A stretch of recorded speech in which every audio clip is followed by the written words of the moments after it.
So we're told poverty is a problem that we're trying to solve. We just need more money, more programs, more compassion. But sociologist Herbert Gans said something far more uncomfortable. Poverty isn't an accident of capitalism, it's a feature.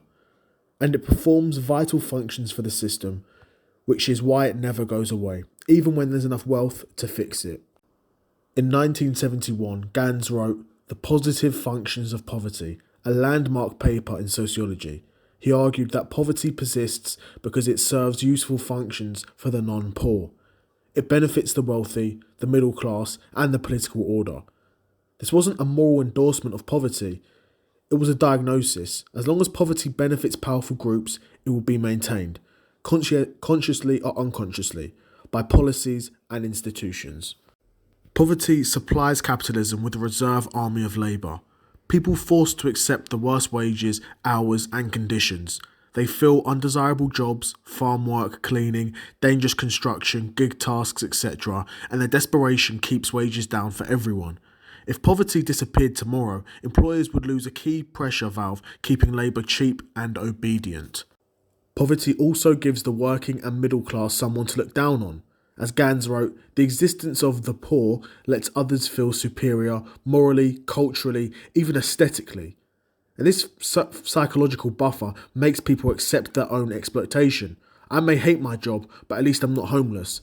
That feeling is politically valuable. It reduces solidarity between the exploited groups and prevents a united demand for change.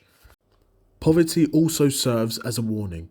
The sight of homelessness, eviction, hunger creates a constant low-level fear among the rest of the population. If I stop working, if I protest, if I slip up, that could be me. This fear disciplines the workforce. It keeps people grinding in jobs they hate, taking on debt and accepting stagnant wages, because the alternative looks terrifying. Poverty also provides a scapegoat class. Politicians blame the poor for crime, declining neighbourhoods, budget deficits, and media caricatures them as lazy, addicted, and underserving. This distracts from systemic failures and directs anger downward instead of upward at the elites who designed the system. The poor subsidise the lifestyles of the non-poor in subtle way.